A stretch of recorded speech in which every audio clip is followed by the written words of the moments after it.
Well, Rebecca Tobey started with us early on, almost from our very beginnings. She and her late husband, Gene Tobey, were a duo that took the Southwest by storm as far as sculpture is concerned. And she does some painting and sculpture and has been one of our largest artists throughout the 20 years. She's very important as an artist and has a huge number of collectors.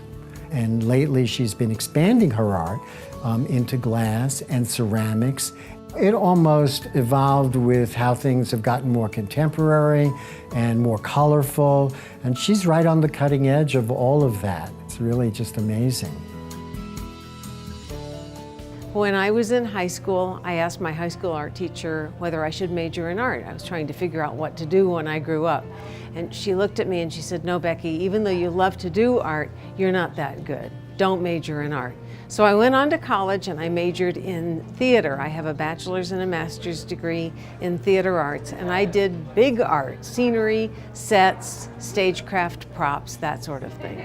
So I always did art, artsy, craftsy projects as my children were growing up.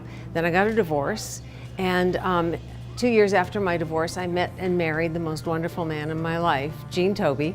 And he said, "What do you mean your high school art teacher said you weren't good enough? That's ridiculous. Come and join me in the studio." And then as the years went by, I began to contribute more and more to the work. In 1987, he said, "Let's put your name on this work," and the collaboration was born. Became Gene and Rebecca Tobey from that point on. And one of the things that I love more than anything in the world is to do my ceramic sculptures. And that was definitely a gift that my husband gave me, teaching me how to do the ceramics and how to do them well, how to fire them.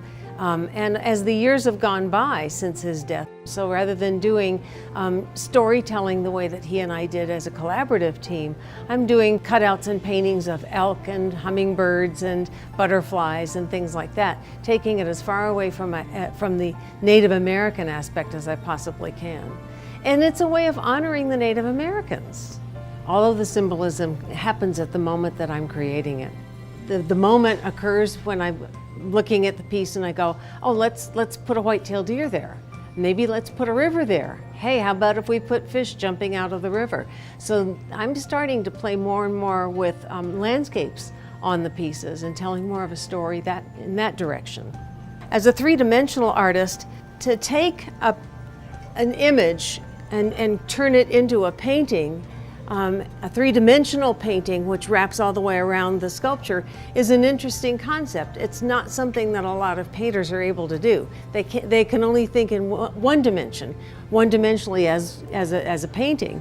But here we have all three dimensions and even cut holes in the surface so that you've got an interior dimension as well. Is that the fourth dimension?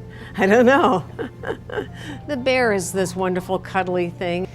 They're also a powerful image. They're a very, symbolically, they're a very masterful animal. People talk about the power of the bear, the soul of the bear, the strength of the bear. And I think that trying to capture that in a work of art is an important effort. I love the process of creating. I love the evolution of the work.